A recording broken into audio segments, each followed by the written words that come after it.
morning, everyone. And as Mimi mentioned, we will be having a very exciting panel here, not only by its content, but also people that we are having with us on the panel. So maybe before we delve into our thematic areas, I just wanted to re-emphasize the objective of this panel. From the title, we have a title here, a couple of keywords that you can see from title, innovative financing, forest communities, and biodiversity, carbon and biodiversity markets. I guess that these are a very exciting keywords that we probably hear it on the media every day. And it's so exciting. Now, again, before we delve into the content, I just want to emphasize that in this panel, we would like to explore a couple of important areas. First, we would like to explore the conditions needed for the formation of new climate finance for climate change mitigation, adaptation and mitigation, and biodiversity conservation. Second, we would like to learn from international context by having our panelists sharing with us their international experiences in emerging nature-based solution markets, particularly carbon markets and biodiversity markets. And third, we would like to look into Vietnam's existing regulatory frameworks for enabling or lack of this framework for the formation of the market and and the opportunities, future opportunities for Vietnam in tapping into this potential market. And lastly, we would like to explore this is a very important topic, and we have been talking a lot about that without knowing much how to do it yet, is how the bundling benefits between, for example, agroforestry commodities, timber, rubber, cassava, you name it, with other benefits like a carbon credit, biodiversity credits, and how to channel that benefit to local communities who are impacted or who are embodied in our projects here. So there are a couple of areas that we would like to explore in this panel. And before we do that, I would like to give the space for our panelists to briefly introduce themselves and what they have been working on so far. And maybe I would like to start with Xuan. Please tell us who you are and how amazing the work is in this kind of area. Thanks. Thank you for your opening words on this panel, and I'm very glad to be a panelist. My name is Nguyen. I'm the advisory manager of the environment and energy consultancy Stock company. I have been working in the carbon market for more than 15 years. We're supporting the private sector in Vietnam to develop the carbon credit projects. So we start with energy project, mostly renewable energy and energy efficiencies. And we are now supporting the forestry sector in developing the forestry carbon credit projects. So, and the company is one of the leading company in the carbon market. And we're happy to participate in this panel discussion and to discuss further about how carbon finance can promote the development and conservation of the forestry in Vietnam. Yeah. Thank you very much, Xuan. Now, Geoffrey. Thank you. Hi, everybody. My name is Geoffrey Seeto. I'm from New Forest. And New Forest is a global asset manager that invests in the space of forestry and nature-based solutions. Founded in 2005, we are now grown to be the second largest forestry and NBS asset manager in the world. And our strategies include Australia, New Zealand, which is our head office, the US in California, Singapore or Southeast Asia, and more recently, Sub-Saharan Africa. So I run the emerging markets business for them, which is Sub-Saharan Africa and Asia. We manage in total over 1.1 million hectares of land. We've raised and managed assets of over $8 billion US, and we've had a dedicated Asian presence since 2008. We're the only institutional investor with a local presence, and those of you who invest in Asia regularly will know that that is very much required. But we've also learnt a lot and made a lot of mistakes in that time. So our second fund that we've just raised is Tropical Asia Forest Fund 2, and it is a blended finance fund, and it's probably the first. We'd like to think it's the first in the world in terms of in this space. And when we're talking about the goals of generating additional impact, that blended finance allows us to, with intentionality, generate positive impact outcomes around climate change mitigation, biodiversity, conservation and preservation, and life on the land, livelihoods, community. So these are very relevant to what we're talking about today. I'm also a member of an organisation called RECOF, and I don't know if many of you know that, but RECOF is a community-based forestry organisation that trains people on the land and communities on how to manage forestry to earn a living and manage that land for food and other subsistence-type purposes. Thanks a lot, Geoffrey. Dominic? Thank you, Phuc. Hello, everyone, and thank you, Van, Mimi, and the organisers. It's great to see so many people turned out. My name's Dominic. I'm with Dragon Capital. We're Vietnam-based. Happily, we're in our 30th year, and we raise funds, invest them in Vietnamese companies on behalf. Our investors are from Vietnam, Asia, Europe, the US. I'm here with two hats on, probably. You know, within Dragon, ESG is of course part of what we do, but we have a particular focus on biodiversity. We've been trying to tackle some of the complexities in biodiversity. It's a long journey, as many of you might know, but we'd like to help create biodiversity markets in Vietnam. So very, very happy to talk about that. The journey there began really with research. So we started a chair in a British university in biodiversity economics, Exeter University in the UK. And the question that the chair was asked to answer is, how can markets price the absence of birdsong? Not the presence of birdsong, because you can go to a market and buy a bird, but how can markets price the absence of birdsong? So that was 4 years ago, and we have no idea what the answer is.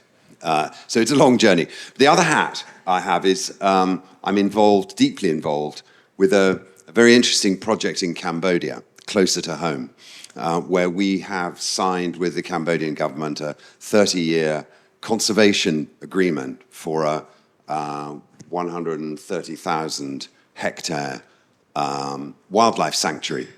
And so we've been basically asked to do everything.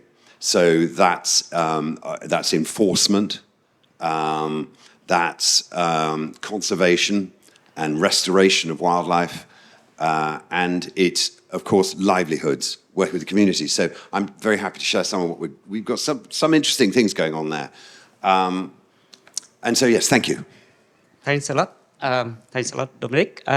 Yes, and then we go to the second level of our introduction discussions.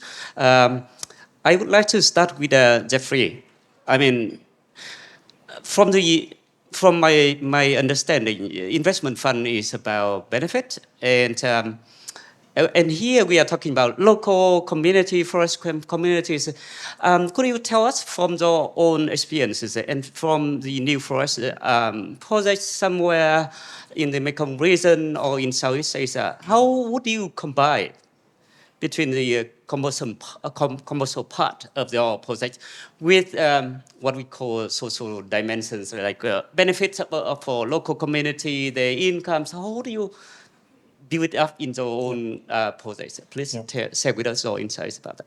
So maybe to provide a little bit of context, I'm going to say this, and you're going to hear me say this again in the conclusion. Generating positive impact outcomes is not a cost to your business. It is a benefit. And we have evidence through our investments in Indonesia, our investments in Laos, which I will go through in a little bit more detail, our investment in Thailand now, and as well as our investment in Malaysia. So in that, when we think about generating positive impact, our original fund had none of this carbon markets or what have you. So when you think about the approach that we have, it's called a mixed landscape approach. So within this landscape, if you can imagine, it's a mosaic of all these different things, including conservation areas or high conservation value carbon. There are biodiversity areas. Potentially there's a sustainable tree plantation. There are communities that you talk to and outreach in and amongst the plantation and on the borders of your plantation. There's this biodiversity, riparian boundaries, and maybe even some processing in terms of a full vertical integration. So not every asset will have all these components, but by and large it'll have a lot of them. So that's firstly the approach that we take. So in our first fund, we could only invest and monetize the tree plantation. And so we had the FSC standards, we have the IOC performance standards. So FSC is the gold standard in terms of forest management, and it's a certification principle. But what we couldn't do was find the capital to generate returns by investing into these sort of other types of impact outcomes. So at that stage, potentially it was in the long run, well, in the short run it was a cost, but again in the long run it was a benefit. So it was more of a do no harm. So when we put to TAF2 together, we thought, in line with what we're trying to achieve, how do we do more good? How do we generate impact with intentionality? And so we came up with the blended finance fund. So that's the first key to that. And what blended finance allows us to do is not only generate a commercial return for our investors, otherwise we wouldn't be sitting here today investing capital and being able to scale it, but also gives us an ability to invest into climate change mitigation, into biodiversity outcomes, into our communities that we operate in. And at that time when we did this, carbon markets still didn't exist. Now with those tailwinds, it seems to be the right decision. So I think that's the first step of that. The second is to recognise that the social license to operate, or that community engagement piece, or to use a technical term, free, prior and informed consent, has to underpin everything we do. Without the communities, even though the land title is not theirs, they may have traditional title, they may have land use title, they may have been there for the last 30, 40, 50 years. But without that social license, without that consultation, without that shared prosperity and shared value with those communities, your project will fail miserably. And that is if you ask me, the biggest risk, but the biggest opportunity of that is that element and that element alone. Because once the communities are on side, you find that, and once you generate that alignment piece, then governments fall into place. Whether they vote or not, I'm not sure. I'm not going to talk about it in Vietnam. But in other parts of Asia, we've found that to be the single biggest key success factor in all of our investments. You want me to talk about Laos? I don't want to mortgage the whole thing. Let's go to next round later on. That's right. So, thanks a lot, Geoffrey. I would like to move to Dominic. I have been struggling combining between commercial return and biodiversity conservation, because as an outsider, when we talk about biodiversity conservation, it usually very much associated with protection, conservation, and I find it very difficult to make a linkage with the commercial return. And he told us a little bit from the beginning of the project in Cambodia. And he mentioned about biodiversity conservation, and we mentioned about biodiversity credit. I know that you are a pioneering person who have been engaging in this area. Could you please tell us how you make that link through your very concrete practices on the ground and probably linking it with the legislation level as well, maybe with your experiences in Cambodia or somewhere else? Thanks. Yeah, well, I think one of the first things that probably we all acknowledge is that there's still an enormous amount of debate about whether nature should be monetized. I mean, in Europe, for example, you know, farmers are out on the streets and blocking the highways and putting manure all over the capitals because they feel that they're being forced to take steps to, you know, to protect nature, to pay for the damage that other people are doing. It's a very, very contentious subject. So I'm sure there are people here on both sides of it. But just to be clear, I have a very strong belief that if we can't measure biodiversity, then we can't manage it. And that's, of course, what's going on throughout the world, right? It's not measured, it's not managed, and that's why we've got the disaster we've got. So some of you may disagree with that, and I fully accept that. But on that basis, so what we've got to do is we've got to measure biodiversity, and you can measure negative outcomes and positive outcomes. But of course, carbon and carbon equivalents, some clever person has come up with a metric that can be used in any place in the world. And biodiversity, of course, is not that simple. So the first and most obvious problem is what metrics do you use in biodiversity? Now, there are a bunch, I'm sure, Geoffrey, you know these, there are a bunch of metrics available on the internet. And if you're a scientist and a philosopher and a mathematician, you can probably understand them. But if you're a financier like me, you just simply cannot understand them at all. So we need to work out somehow what a simple metric is. And the metric can be, the metric can be specific to one particular location or the set of metrics. So this touches on another huge problem, which is the question of fungibility.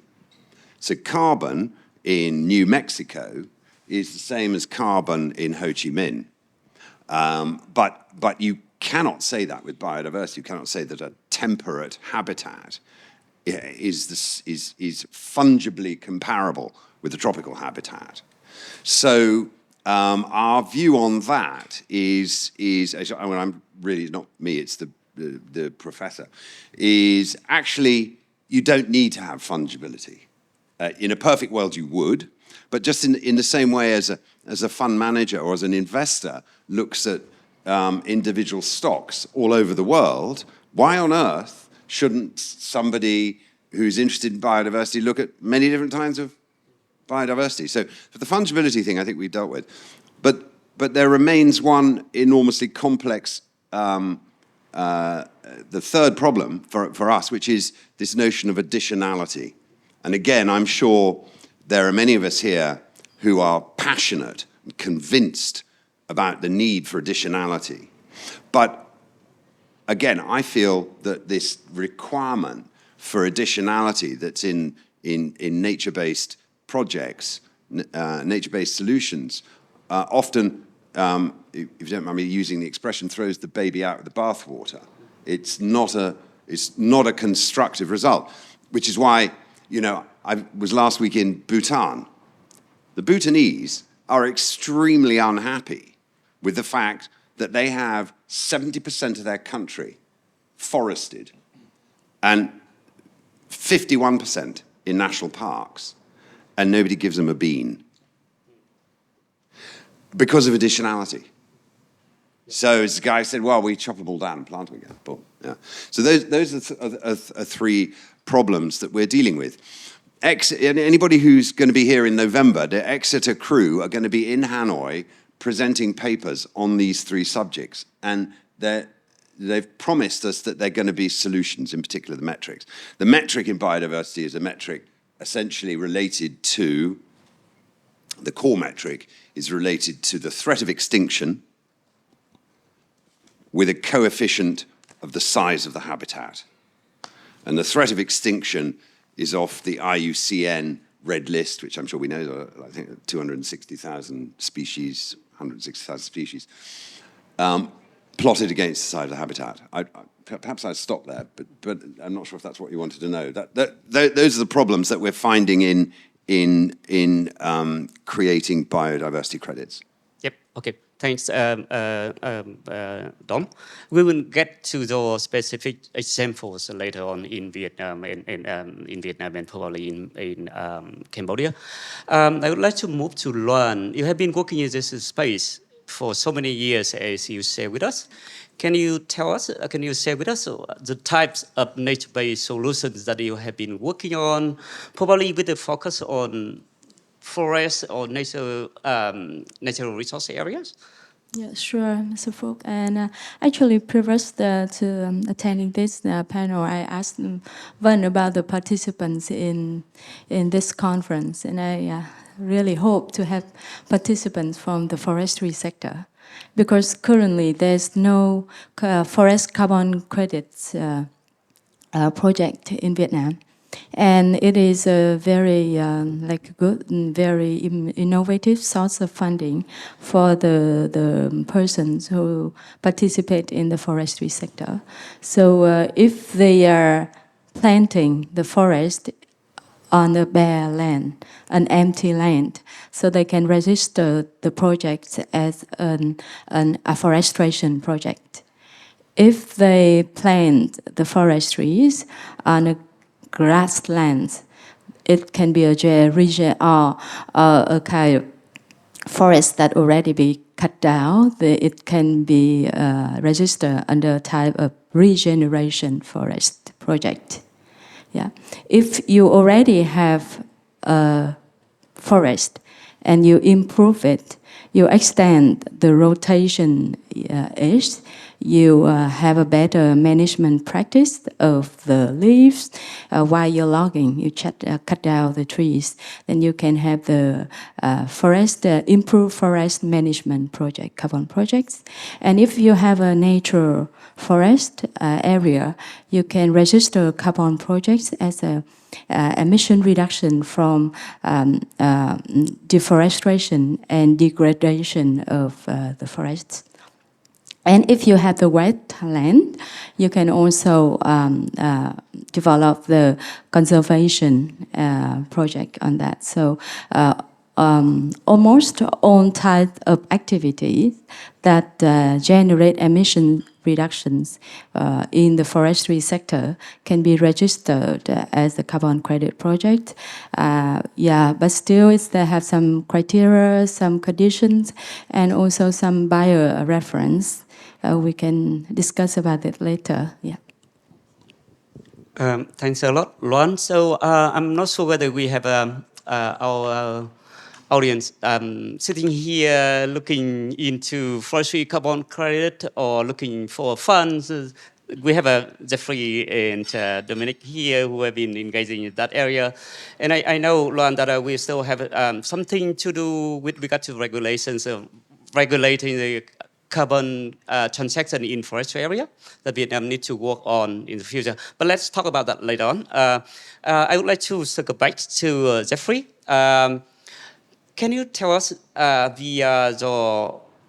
we are getting into the concrete activities on the ground. Tell us, share with us the concrete evidence that you have been able to combine to get a commercial return with a additional income for local communities who have been collaborating with you. Absolutely, thank you. And I think that's one thing I've got out of this conference is that It's very real, it's very grounded. You go to a lot of conferences and they say, we've got climate change mitigation issues and someone's got to do something about it. Nobody tells you how. And that's a very common theme. Just on your carbon, I hope the government is listening to you when they come in with their 2028 compliance scheme, and to make it easier for people like us to be able to register projects.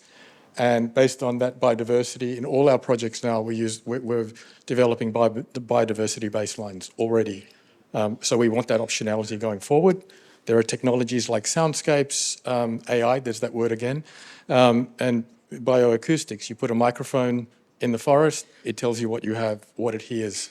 There's DNA testing. There's all sorts of different technologies emerging to allow you to better measure what you have, and so you can see differences or even what it is. I want to bring you back to an investment that we have in Laos. It's a 25,000 hectare timber plantation, and how we've managed to use what we have in the blended finance pool that we are hopefully just about to acquire, but how we've used blended finance to generate those positive outcomes. So MTP, Mekong Timber Plantations, is a sustainable forest in Laos. It's down this side, so it's Kamwan, Savannakhet, around that area, and it's a long forest, so it's quite drawn out. So when we went into the asset, we had to understand what we're dealing with. So even before we go in, we take a environmental social impact assessment, we do the gap analysis, we understand what we do. But on the social side, we do an economic baseline. And what that economic baseline allows us to do is identify the vulnerable communities. And they're the ones we go for first in terms of outreach programs. So one of the things we've done is we've put in an outgrow program whereby communities use their own land with technical assistance and good genetic stock from us, because if you plant a bad tree, it takes you about 4 years to figure out that it's a bad tree. So they get good genetic stock, and then it allows them to earn a livelihood.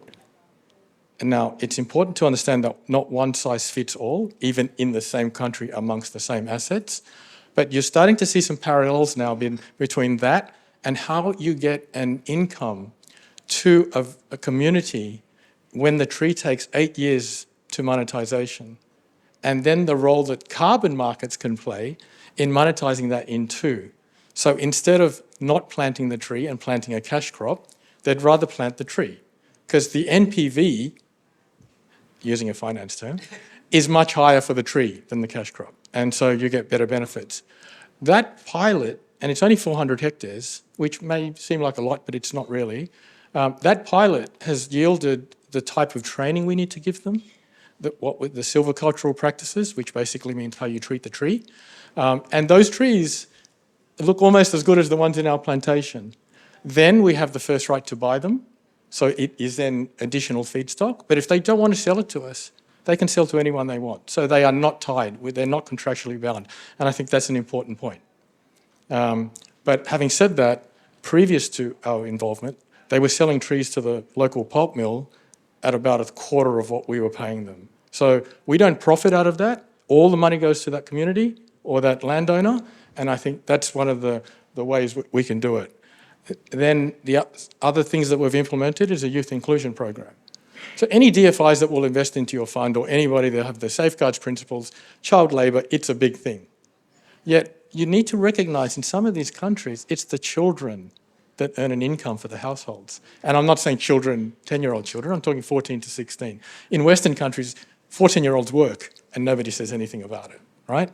So we have this youth inclusion program where we bring in after-school people and they come and work in nurseries or non-labour intensive areas, because we understand that, and the condition of that is they go to school. So then we understand that they can still earn an income from their family, but they also are capacity building and they're also being able to work. And then we can also monitor and keep them in that school. That's a very practical application of the theory, right? We have mentorships, so our management, we have scholarships, we have social teams that consistently go out to the villages it's called continuous FPIC. So every time we want to do an activity in a village, whether it's harvesting or planting, we'll bring that local affected community into the tent. And our social teams are constantly going out there. Now, they'll go to a village. If there's not 50% of the women in the crowd, we'll come back another day. So gender inclusion is very much a thing. And so when we first were rolling out these programs, we used to separate the men and the women and talk to them separately. And the results are astounding. And the women are generally smarter than men, I think, and better economically as well. So I think that's the conclusion we came to. But taking that into account in making your economic decisions is a very important thing. And of course, there's vertical integration. So we've built a veneer mill there. We're capacity building. We're employing people. We're getting contractors and giving them long-term contracts so they can borrow money against more efficient machinery. But also so that we can push our standards down to them, whether it's occupational health and safety or whatever it is. So now they are operating and best in class. So if you walk into our factory in Laos, it looks just like the one in Australia. So I think all of this local presence and local knowledge is very important. And when we do go into countries, we like the risk mitigation is like working with a local partner to do that. I'll stop there because there's much more. But Yep. Thanks, Geoffrey, for sharing with us the insights from the specific examples of the investments in different geographies.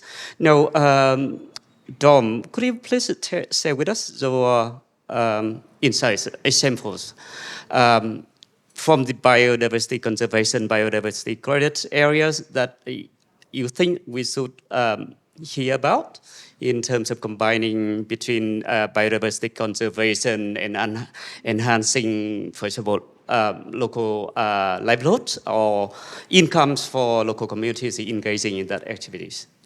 Yeah, sure. So Geoffrey's talking about Laos. Maybe I can talk about Cambodia, which is neighbouring, probably not very far away. So Simpang Wildlife Sanctuary, northern Stung Treng province on the Laos border. 10 hours by car from Phnom Penh. So that's one of the reasons why it hasn't been heavily deforested, although it's lost most of its rosewood, which, of course, as we know, is the most expensive. And we've been working now, I'm one of a group who've been working there for 10 years. Initially, and there is a sequencing in this, initially as an NGO, right? So non-profit, quasi-philanthropy type engagement, and with partnership from other similar NGOs from around the world.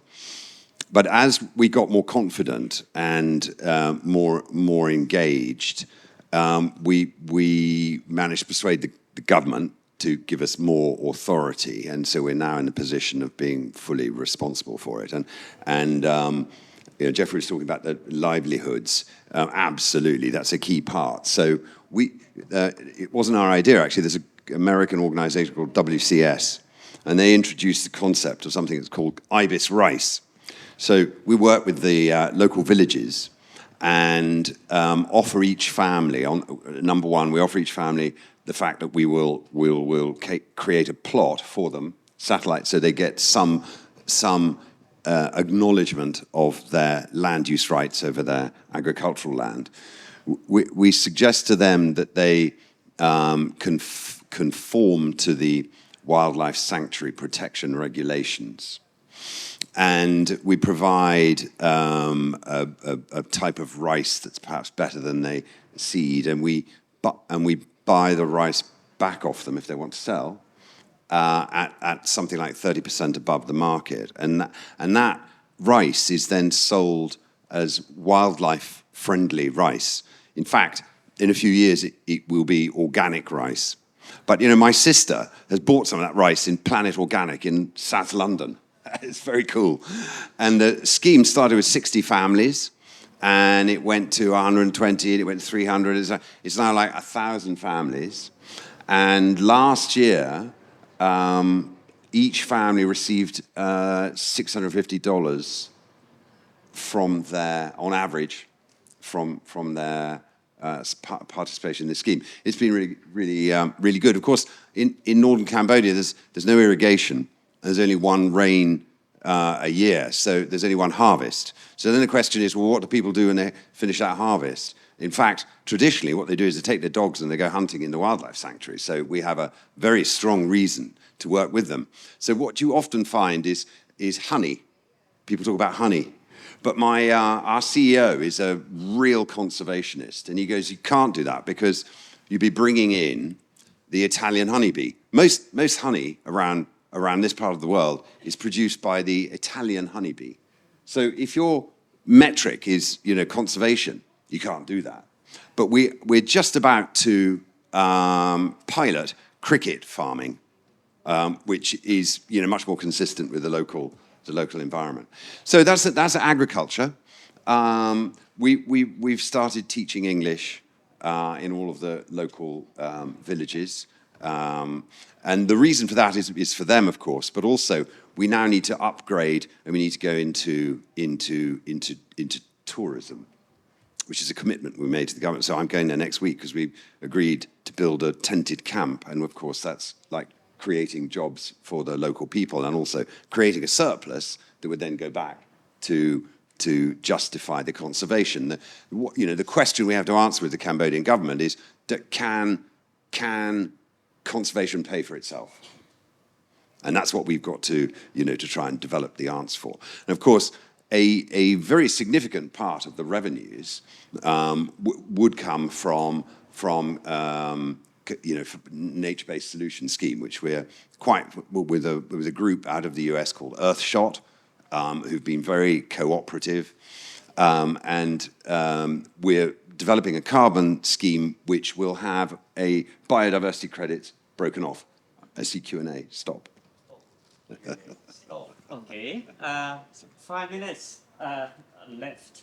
Okay. Maybe I take 1 or 2 minutes from Luan. Sorry. Maybe 1 minute from Luan before we get to 4 minutes for question and answer. Luan, we talk a lot about opportunities created, potentials in terms of carbon market, biodiversity market. Now, I guess that there are challenges as well. And can you say with us a little bit about challenges that we are facing here and what the government, private sector, civil society, all partners have been doing in order to mitigate that finance challenges, in order to translate that challenges into opportunities in Vietnam? Yeah, thank you. So the first challenge, usually, and especially for the forestry sector, is finance. Because why? As you have just mentioned, you need at least like 8 to 10 years to grow trees and can generate the revenue from that. So how the household, how the family can have the money to maintain their daily life and looking at the tree growing up without any revenue. So that's the first challenges. The second challenge is related to the government, the framework of the government. Now on the forest land is the state-owned, and they allocated the forest land to the different state-owned forestry companies and the households. So if the private sector, they want to invest in forestry sector in Vietnam, they need to collaborate with the existing landowners. Otherwise, they cannot participate in the sector. And also, if and that's why, because the land is owned by the state, if you want to develop the carbon credit projects for that, you would need to usually own our partners. When they work with us, they need to ask for permission from the authorities. Yeah, and now when if you noticed, Vietnam, developing countries like Vietnam also have the emission reduction target, and now the authority they're afraid that if we sell all the carbon credits to the international market, then they cannot fulfill the national target. And now they have figured out how to manage the contribution to the national target and the amount of carbon credits that can be traded in the international market in order to get the additional revenue for the forest owners. The government is now revising the decree on the emission reductions and ozone layer protection, in that they will provide clearer guidance on how to develop the compliance carbon market in Vietnam and how to trade carbon credits in the international carbon markets. Overall, the government support the forest owners and participants in the sector to develop the carbon credit projects and generate the carbon credits from their activities so that they can earn and they have the additional finance to support their activities. Yeah, that's it. All right, thank you very much, Luan. Compliant market is up and running in Vietnam in forestry area. Voluntary market is still not ready yet. We can talk about that later. Now, time for question and answer. 1 minute, one question, not 1 minute. One question, please. Introduce yourself and the question to whom you would like to address to. Thanks. Thank you. Thank you for explanation and interesting panel. I'm from Dragon Capital, working for Dominic. I just wonder, the biodiversity in the forest is you have to deal with more directly to the nature, right? The nature. That means more unpredictable things, I feel, or I learned. But the ESG standard still can apply because in the capital market listed equity, we have a legal framework built in to participate. But in this case, do you guys have more struggle or challenges? I just like to understand or learn. Thank you. So the question was around biodiversity credits or the potential biodiversity markets that are coming up now, and how do you monetize, or how do you deal with it to be able to sell that? Was that the question? Yeah. So I mean, I think biodiversity markets is a very nascent stage. And I think, as Dominic said, some people like tigers, some people like spiders. I personally like tigers. But having said that, it doesn't have to be fungible. I think with the right methodologies and what have you, these are taking place. We deal with a lot of investors now that are contributing to development of biodiversity standards. And I think the carbon market standards is a good roadmap to where we can get to in biodiversity. And because it already kind of exists in the carbon markets, you have this in the voluntary markets, you have this thing called co-benefits. That includes some element of biodiversity. But in some ways, biodiversity is just as important as carbon. If you lose a natural forest, you can grow the forest back, but you will lose all that biodiversity, and it will never come back. So there's various studies shown and what have you, but the ability to measure it, again, is something that is very, very important. If you can't measure it, you can't manage it. That's the theme of this, what we're trying to do. But we are getting inquiries about that from people that want to move, or institutions that want to be an early mover. Just quick anecdotally, in 2004, New Forest invested in a biodiversity project in the heart of Borneo, in Sabah, in Malaysia. It was a 40,000 hectare, very rich, Borneo has a very rich biodiversity content. And we issued biodiversity certificates. I think that could be the first biodiversity credit, I don't know. But nobody bought them. Anyway, it's a happy ending. The government stepped in and made that a Class 1 forestry reserve anyway. So the conservation of that area we achieved the target, albeit in a very roundabout way. Okay. Thanks a lot. Yes, give us about 30 seconds. Now, given that what we have been discussing about, given that our title is Innovative Finance, Carbon and Biodiversity Markets, Forest Communities, can you, each of you, give us 10 seconds regarding what you would like us to carry after this? So the most important thing that you would like us to remember. Luan, can you go first? I think the carbon market is an opportunity for the forestry sector.